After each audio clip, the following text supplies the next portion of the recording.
2024 June 3-ാം തീയതി നെയ്യാറ്റിൻകര വഴുതൂർ നിവാസികൾ ഉണരുന്നത് വലിയൊരു ദുരന്ത വാർത്ത കേട്ടുകൊണ്ടാണ്. ഈ വീട്ടിൽ ഒരു കൊലപാതകം നടന്നിരിക്കുന്നു. ലീല എന്ന വൃദ്ധയായ മാതാവ് തൻ്റെ മാനസിക രോഗിയായ മകൾ ബിന്ദുവിനെ കഴുത്തറുത്ത് കൊലപ്പെടുത്താൻ ശ്രമിച്ചിരിക്കുന്നു. ശേഷം അവർ തീ കൊളുത്തി ആത്മഹത്യ ചെയ്തിരിക്കുന്നു. ഈ വാർത്ത കേട്ടാണ് ഈ ഗ്രാമം അന്ന് ഉണരുന്നത്. 2 പെൺമക്കളും ഒരു മകനും ഉൾപ്പെടെ ലീലയ്ക്ക് 3 മക്കളാണ്. മകൻ ചന്ദ്രൻ മുൻപ് മരിച്ചു. അതിനുശേഷം മൂത്ത മകൾ ലീലയുടെ സംരക്ഷണയിലായിരുന്നു. അന്ന് എന്താണ് സംഭവിച്ചതെന്ന് ഈ വാർഡിലെ കൗൺസിലർ കൂടിയായ അഡ്വക്കേറ്റ് ഷീലയോട് തന്നെ ചോദിക്കാം. നമസ്കാരം മാഡം, എന്തായിരുന്നു അന്ന് സംഭവിച്ചത് 2023 നവംബർ മാസം ലീലയുടെ മകൻ പെട്ടെന്ന് അസ്വസ്ഥനായി ആശുപത്രിയിലായി 4-5 ദിവസം ഹോസ്പിറ്റലൈസ്ഡായിരുന്നു. മരണപ്പെട്ടതിന് ശേഷം ഈ മൂത്ത മകൾ അതിനു മുമ്പ് തന്നെ ഭർത്താവ് മരണപ്പെട്ട് കുറേ നാൾ ഇവിടെ ഉണ്ടായിരുന്നു. അത് കഴിഞ്ഞിട്ട് ഇവരുടെ ഒരു ബന്ധുവിൻ്റെ ഒപ്പം പോയിട്ട് ജനറൽ ഹോസ്പിറ്റലിൽ അവിടെ 9-ാം വാർഡിൽ അഡ്മിറ്റായിരുന്നു. ചന്ദ്രൻ മരിക്കുമ്പോൾ ഈ കുട്ടിയെ ഇവിടെ കൊണ്ടുവന്നില്ല. പക്ഷേ ചന്ദ്രൻ മരിച്ച് 5-6 ദിവസങ്ങൾ കഴിയുമ്പോൾ അമ്മ വളരെ അസ്വസ്ഥയായിരുന്നു. മകളെ കാണണം എന്നുള്ള അതിയായിട്ടുള്ള ആഗ്രഹം. അതിൻ്റെ അന്വേഷണാർത്ഥം ഞങ്ങൾ പോയി. ഞാനും ലീല ചേച്ചിയും അതുപോലെ ഇവിടുത്തെ ഒരു ആട്ടോ ഡ്രൈവർ ബൈജു എന്ന് പറയുന്ന പയ്യനുമായിട്ട് ജനറൽ ഹോസ്പിറ്റലിൽ പോയി കണ്ടു. അവരെ കൊണ്ടുവന്നു. ബിന്ദുവിനെ നല്ല രീതിയിൽ അമ്മ കുഞ്ഞു മക്കളെ നോക്കുന്നത് പോലെ സംരക്ഷിച്ച് അവരൊന്ന് എണീറ്റ് നടക്കാൻ തുടങ്ങി. അവരുടെ സ്വന്തമായിട്ടുള്ള അവരുടെ കാര്യങ്ങൾ ചെയ്യാനുള്ള ഒരു പ്രാപ്തിയിലേക്ക് എത്തുന്ന അവസരമായിരുന്നു. ഈ ബിന്ദു എന്ന് മുതലാണ് ഈ ഒരു മാനസിക വിഭ്രാന്തി പ്രകടിപ്പിച്ചു തുടങ്ങിയത്? ബിന്ദുവിൻ്റെ ഹസ്ബൻഡ് കൊറോണ ആദ്യ സമയത്ത് മരിച്ചു. ബിന്ദു നല്ല ആക്റ്റീവായിട്ടുള്ളൊരു കുട്ടിയായിരുന്നു. ബിന്ദു അത് കഴിഞ്ഞതിന് ശേഷം ഈ വീട്ടിൽ തന്നെ കുറേ നാളുണ്ടായിരുന്നു. പിന്നെ എന്താണെന്ന് അറിയില്ല. അതെ, അതിനുശേഷം മാനസിക വിഭ്രാന്തിയായിട്ടില്ല ആ കുട്ടിക്ക്. ആ കുട്ടി ക്രോണിക് ഡയബറ്റിക് പേഷ്യൻ്റായി. ആ കുട്ടിയുടെ മാമൻ്റെ ഈ കുട്ടിയുടെ മകള് നാഗർകോവിലാണ് താമസം, ചിന്നു എന്ന് പറയും. അപ്പോൾ ആ ചിന്നുവിന് മാനസിക വിഭ്രാന്തിയുണ്ട്. അതിൻ്റെ ചികിത്സയ്ക്ക് വേണ്ടിയൊക്കെ അമ്മ അങ്ങോട്ടും ഇങ്ങോട്ടും പോകും. ആ പോകുന്ന സമയത്ത് ആ കുട്ടിയുടെ ഒരു റിലേറ്റീവ്, മാമൻ്റെ മകനാണ്, വിവാഹിതനാണ്, അയാൾ കൂടെ വന്ന് അടുക്കുകയും അയാൾ തിരികെ ഈ കുട്ടിയെ കൊണ്ടുപോയിട്ട് ജനറൽ ഹോസ്പിറ്റലിൽ 9-ാം വാർഡിലാക്കുകയും ചെയ്തു ബിന്ദുവിനെ. അങ്ങനെയാണ് ബിന്ദുവിനെ ചന്ദ്രൻ മരിച്ച് കുറച്ച് ദിവസം കഴിഞ്ഞുകൊണ്ട് തന്നെ ഞങ്ങൾ പോയി. ഒരു മാസമൊക്കെ കഴിഞ്ഞിട്ടുണ്ടാവും. ആ സമയത്ത് പോയി ബിന്ദുവിനെ കണ്ടിട്ട് ബിന്ദുവിനെ ഇവിടെ കൊണ്ടുവന്നു. ബിന്ദുവിനെ നല്ല പരിചരണം കൊടുത്തിരുന്നു. നല്ല ആഹാരം, നല്ല രീതിയിലുള്ള പരിചരണം. അതോടൊപ്പം തന്നെ അമ്മയ്ക്ക് സ്കൂളിൽ കഞ്ഞി വയ്ക്കുന്ന ജോലി ഉണ്ടായിരുന്നു. കഞ്ഞി വയ്ക്കാനും പോകണം. അപ്പോൾ 6:30 മണിക്ക് മുമ്പ് തന്നെ ബിന്ദുവിൻ്റെ കാര്യങ്ങളെല്ലാം വളരെ ഭംഗിയായിട്ട് നോക്കിയിട്ട് ആഹാരവും കൊടുത്തിട്ട് എന്നോടും വന്ന് ചില സമയങ്ങളിൽ പറഞ്ഞിട്ടായിരുന്നു അമ്മ സ്കൂളിലേക്ക് പോയിരുന്നത്. പക്ഷേ അമ്മ കുറേ നാൾ കഴിയെ അമ്മയ്ക്ക് കഴിയുന്നില്ല എന്നൊരു വാക്ക് പറഞ്ഞിരുന്നു. പക്ഷേ എന്തുകൊണ്ടാണ് ഇത് പറയുന്നു എന്നുള്ളത് ഞങ്ങളും അത്ര കാര്യമായിട്ട് എടുത്തിരുന്നില്ല. കഴിയുന്നില്ല, എവിടെയെങ്കിലും ഒന്ന് മോളെ ആക്കണം എന്നും, അതുപോലെ തന്നെ ഞാൻ മരിച്ചു പോയാൽ മകളെ ശാന്തി കവാടത്തിൽ ഷീല തന്നെ കൊണ്ടുപോയി അടക്കണം എന്നും എന്നോട് പല പ്രാവശ്യം ആവർത്തിച്ച് പറഞ്ഞിട്ടുണ്ടായിരുന്നു. 2024 ജൂൺ 3-ാം തീയതി രാവിലെ ബിന്ദുവിൻ്റെ കുഞ്ഞമ്മ, തൊട്ടടുത്ത് തന്നെ താമസം, വസന്ത, എല്ലാ ദിവസവും വരുന്ന ചേച്ചിയാണ്. അവർ രാവിലെ ഒരു 7 മണി കഴിയുന്ന സമയത്ത് പതിവ് പോലെ ഇവിടെ എത്തുമ്പോൾ കതവ് തുറന്നു കിടപ്പുണ്ടായിരുന്നു. കാരണം 6:30 മണിക്ക് ലീല ചേച്ചി സ്കൂളിൽ പോകുന്ന സമയം മിക്കവാറും അത് കഴിഞ്ഞിട്ട് ഇവർ വരുന്നതാണ്. ഒരു വിജയമ്മ എന്ന് പറഞ്ഞ ചേച്ചി കൂടെ ഇവരെ നോക്കാനൊക്കെ ഉണ്ടായിരുന്നു, ഈ കുട്ടിയെ നോക്കാനായിട്ട്. പെട്ടെന്ന് വരുമ്പോൾ കതവ് തുറന്നു കിടപ്പുണ്ട്. കതവ് തള്ളി തുറന്നുകൊണ്ട് കുഞ്ഞമ്മ, അമ്മ എൻ്റെ കഴുത്തറുത്തു വന്ന് കുട്ടി വിളിച്ച ഉടനെ ഇവർ പെട്ടെന്ന് ഇങ്ങനെ നോക്കിയപ്പോൾ ഇവരിവിടെ കമന്ന് കിടപ്പുണ്ട്. ഈ കുട്ടി ഇങ്ങനെ കിടന്നുടനെ വെള്ളം ചോദിച്ചു. വെള്ളം കൊടുത്തിട്ട് ബാക്കി ഇവരൊന്നും ഇതിൽ ശ്രദ്ധിക്കുന്നില്ല. ഓടി എൻ്റെ വീട്ടിൽ വന്നിട്ട് ഷീല ഒന്ന് പെട്ടെന്ന് വരണം, ലീല ചേച്ചി മരിച്ചിരിക്കുകയാണോ എന്നറിയില്ല, വത്സലയുടെ കഴുത്തറുത്തിരിക്കുന്നു. വത്സല എന്നാണ് ഞങ്ങൾ ബിന്ദുവിനെ വിളിക്കുന്നത്, വത്സല എന്നാണ്. കഴുത്തറുത്ത് കിടക്കുകയാണെന്ന് പറഞ്ഞു. ഞാൻ സഡനായിട്ട് അവരുടെ കൂടെ തന്നെ ഓടി. അവരെത്തും മുമ്പ് തന്നെ ഇവിടെ എത്തി. കതവ് തുറക്കുമ്പോൾ പെട്ടെന്ന് ഇവർ കമന്ന് അവിടെ കിടക്കുകയാണ്. പക്ഷെ കമന്ന് കിടക്കണമെങ്കിലും മരിച്ചു എന്നൊന്നും എൻ്റെ മനസ്സിലില്ല. പെട്ടെന്ന് വത്സലയെ ഇങ്ങനെ നോക്കുമ്പോൾ വത്സല പറഞ്ഞു, ചേച്ചി ഒന്ന് എണീപ്പിച്ചിരുത്താൻ പറഞ്ഞു. അപ്പോൾ ഞാൻ പറഞ്ഞു എണീപ്പിക്കാൻ പറ്റില്ല, കാരണം 3 സ്ഥലം ഇങ്ങനെ കറക്റ്റായിട്ട് അറുത്തിട്ട് ബ്ലഡ് ഇങ്ങനെ ഒന്ന് കുമിള കെട്ടി നിൽക്കുന്ന ഒരവസ്ഥ. തറയിൽ മുഴുവനും ബ്ലഡും കിടപ്പുണ്ട്. അപ്പം വേറെ ഒന്നും ചെയ്യാൻ എന്ത് ചെയ്യണമെന്നറിയാത്ത അവസ്ഥയിൽ പെട്ടെന്ന് തിരിഞ്ഞിവിടെ നോക്കുമ്പോൾ എന്നിട്ട് കുട്ടി തന്നെ പറഞ്ഞു അമ്മ മണ്ണെണ്ണ ഒഴിച്ച് കിടക്കുകയാണെന്ന് പറഞ്ഞു. നോക്കിയപ്പോൾ തൊട്ടടുത്തുള്ള കർട്ടനോ ഒന്നും എരിഞ്ഞിട്ടില്ല. മണ്ണെണ്ണ എന്ന് പറയുന്നത് ഒരു 1/2 ലിറ്റർ ബോട്ടിലാണ്. ആ 1/2 ലിറ്റർ ബോട്ടിലിൻ്റെ അരഭാഗത്തോളം അവിടെ ഉണ്ട്.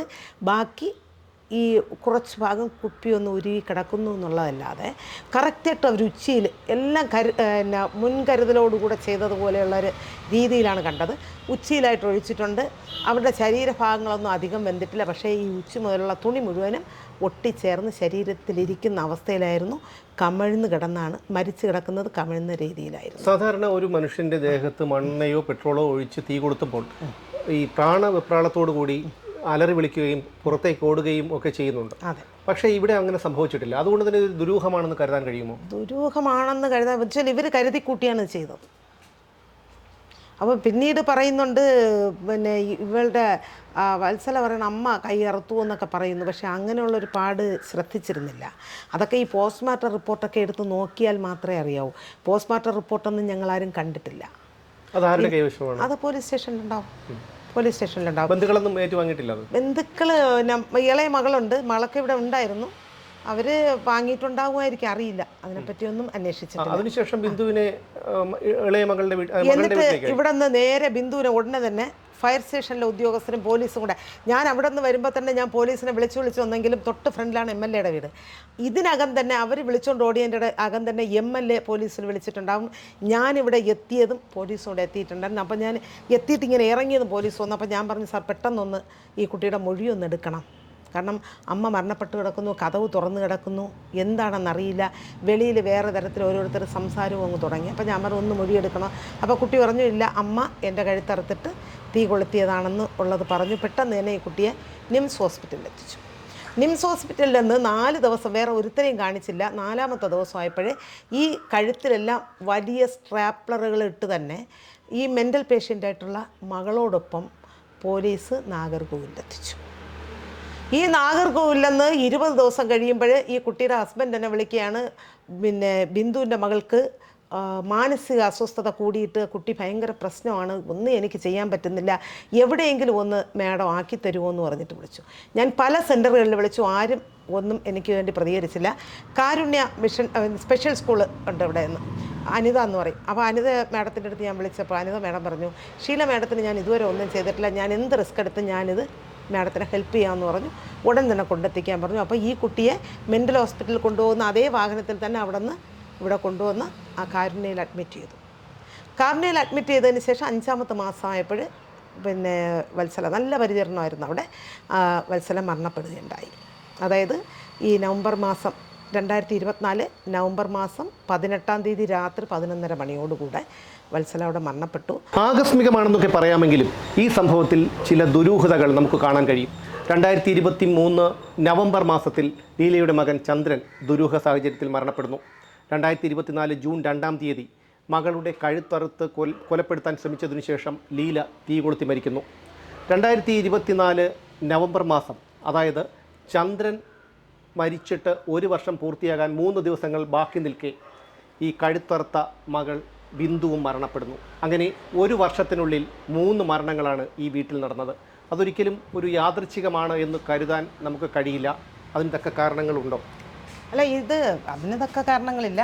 പിന്നെ ചന്ദ്രൻ മരണപ്പെടുന്നത് ചന്ദ്രന് അസുഖം എന്നാണ് പറഞ്ഞത്. ചന്ദ്രന് പക്ഷേ വിഷമങ്ങളുണ്ടായിരുന്നു. വിഷമം എന്ന് പറയുമ്പോൾ ഈ വീട് പോകുന്നത് തന്നെയാണ് ചന്ദ്രൻ്റെ വിഷമം. കാരണം ജനിച്ച് വളർന്ന വീട്. അല്ല, അങ്ങനെയാണെങ്കിലും ഈ റെയിൽവേ ഈ ഭൂമി ഏറ്റെടുത്താൽ പോലും അതിന് തക്കതായ നഷ്ടപരിഹാരം കൊടുക്കാറുണ്ട്. അത് പക്ഷേ അത് സിന്ധുവിൻ്റെ പേരിലായിരുന്നു. കാരണം എന്ന് വെച്ചാൽ ആദ്യം 2 സെൻറ്റ് വസ്തു സിന്ധുവിന് വിവാഹത്തിന് മുമ്പ് എഴുതി കൊടുത്ത് ആണ് വിവാഹം കഴിച്ചു കൊടുത്തത്. അതിനുശേഷം ഈ വീട് വെച്ചിരിക്കുന്ന സ്ഥലം സിന്ധുവിൻ്റെ പേരിലോട്ട് എഴുതി ലോൺ എടുത്തെന്തോ വീട് വെച്ചിട്ടുണ്ടാവാം. അങ്ങനെ ഈ വസ്തുക്കൾ മുഴുവനും സിന്ധുവിൻ്റെ പേരിലായിരുന്നു. അപ്പോൾ കോമ്പൻസേഷൻ വന്നിട്ട് ആർക്ക് കിട്ടില്ല? ചന്ദ്രനും കിട്ടില്ല, അമ്മയ്ക്കും കിട്ടില്ല. കോമ്പൻസേഷൻ സിന്ധുവിനെ കിട്ടുള്ളൂ. സ്വാഭാവികമായിട്ട് അങ്ങനെ ഒരു ഇത് വരുമ്പോൾ റെയിൽവേ ഇത് വരുമ്പോഴേ ഇവർ ഇറങ്ങിയും കൊടുക്കണം. അങ്ങനെയാണെങ്കിൽ പോലും ഈ മരണപ്പെട്ട ചന്ദ്രൻ്റെ പേരിലുണ്ടായിരുന്ന ഇൻഷുറൻസിൻ്റെ പോളിസിയുടെ തുക കിട്ടിയത് സിന്ധുവിൻ്റെ മക്കൾക്കാണ്. അതുപോലെ തന്നെയാണ് ലീല സ്കൂളിൽ കഞ്ഞി വയ്ക്കുന്ന ജോലി ഉണ്ടായിരുന്നെങ്കിലും അവർക്കും മറ്റു ബാധ്യതകളൊന്നും അധികമായിട്ടില്ലായിരുന്നു. അങ്ങനെ വരുമ്പോൾ സ്വന്തം അമ്മയെയും സഹോദരനെയും തള്ളിക്കളയാൻ തക്ക വിധം സിന്ധു പെരുമാറുമെന്ന് തോന്നുന്നുണ്ടോ? ഇല്ല, അങ്ങനെ പെരുമാറുന്നതല്ല, ഈ വീട്ടിൽ തന്നെയായിരുന്നു താമസിച്ചിരുന്നത്. അതെ, അവർക്ക് അവരുടെ പക്ഷേ പേരിലുള്ള അതിനകത്തുള്ള പ്രശ്നങ്ങളൊന്നും ഞങ്ങൾക്കറിയില്ല.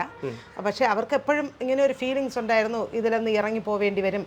കാരണം വീടിൻ്റെ ഒരു പോർഷനാണ് റെയിൽവേക്ക് അക്വിസിഷനിൽ ആദ്യം ഉണ്ടായിരുന്നത്. അപ്പോൾ അത് മുഴുവൻ എഴുതി കൊടുത്തു. അത് മാത്രമല്ല, തൊട്ടടുത്ത് കിടക്കുന്ന വസ്തുവിലും കെട്ടിടം വയ്ക്കാൻ പറ്റില്ല എന്ന് പറയുന്നു എന്നുള്ളൊരു പിന്നെ കാര്യം അവർ ഇങ്ങോട്ട് പറയുന്നുണ്ടായിരുന്നു. അപ്പോൾ ഇല്ല, ഞങ്ങളെല്ലാവരും പറഞ്ഞു, ഇല്ല, നിങ്ങൾക്ക് അവിടെ വയ്ക്കാൻ പറ്റും, നിങ്ങൾക്ക് അവിടെ താമസിക്കാം, നിങ്ങളുടെ മരണം വരെ ഇവിടെ തന്നെ താമസിക്കാമെന്ന് നല്ല ദൃഢനിശ്ചയം ഞങ്ങൾ കൊടുത്തിരുന്നു. ഞാൻ മാത്രമല്ല, ആൻസൽ അനിയൻ കണ്ണൻ എല്ലാം ഇങ്ങനെയുള്ള, കാരണം ഞാൻ പറയുന്നത് അറിയാതെ തന്നെ അവരും പറഞ്ഞിരുന്നു.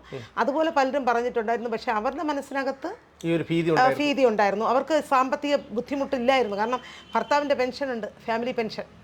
അപ്പോൾ ഫാമിലി പെൻഷൻ തന്നെ നല്ലൊരു തുകയുണ്ട്. അതോടൊപ്പം സ്കൂളിൽ കഞ്ഞി വയ്ക്കാനായിട്ട് പോകും. പിന്നെ ചന്ദ്രൻ മരിച്ചപ്പോഴും അവർക്ക് സ്വാഭാവികമായിട്ടുള്ള ഒരു വലിയൊരു വിഷമം എന്ന് പറഞ്ഞാൽ, ചന്ദ്രൻ നല്ല രീതിയിൽ കുടുംബം നടത്തിയിരുന്ന ഒരു വ്യക്തിയാണ്. കുടുംബം എന്ന് പറയുമ്പോൾ അമ്മയെ നല്ല രീതിയിൽ പരിഗണിച്ചിരുന്നു. നല്ല ഫുഡ്, നല്ല വസ്ത്രം, നല്ല എപ്പോഴെവിടെ പോകണമെങ്കിലും നല്ല രീതിയിലുള്ള ഒരു കാര്യങ്ങളായിരുന്നു. അപ്പോൾ അത് മകൻ നഷ്ടപ്പെട്ടപ്പോൾ അവർക്ക് അത് ഉൾക്കൊള്ളാൻ പറ്റിയില്ല. അത് കഴിഞ്ഞ് മകൾ വന്ന് അവരുടെ മുമ്പിൽ കഷ്ടപ്പെടുമ്പോൾ അവർക്ക് എല്ലാ ജോലിയും അവർക്ക് നീറ്റായിട്ട് സ്വയം ചെയ്യണമെന്നൊരു ആഗ്രഹമുള്ള ഒരാളായിരുന്നു. അവർ അവസാനം പറഞ്ഞിട്ടിരുന്നു എവിടെയെങ്കിലും ആക്കണം എന്ന് പറഞ്ഞു. പക്ഷേ ഇത്രത്തോളം ഇങ്ങനെ ചെയ്യുമെന്നുള്ള പ്രതീക്ഷയില്ലായിരുന്നു. റെയിൽവേ ഭൂമി ഏറ്റെടുത്തു കഴിഞ്ഞാൽ വീട്ടിൽ നിന്ന് ഇറങ്ങേണ്ടി വരുമെന്നും വീട്ടിൽ നിന്ന് ഇറങ്ങിയാൽ എങ്ങോട്ടേക്ക് പോകുമെന്നുമുള്ള ആശങ്കയാണ് ലീലയെ കൊണ്ട് ഈ കൊടും കൃത്യം ചെയ്യാൻ പ്രേരിപ്പിച്ചത്. കണക്ക് കൂട്ടി തന്നെയാണ് ലീല ഈ കൊടും കൃത്യം ചെയ്തത് എന്നുള്ളതിൻ്റെ തെളിവാണ് ഈ കുറ്റകൃത്യം നടത്തുന്നതിന് 3 ദിവസങ്ങൾക്ക് മുൻപ് സ്കൂളിലുണ്ടായിരുന്ന ഉച്ചക്കഞ്ഞി പാചകം ചെയ്യുന്ന ജോലി അവർ ഉപേക്ഷിച്ചത്.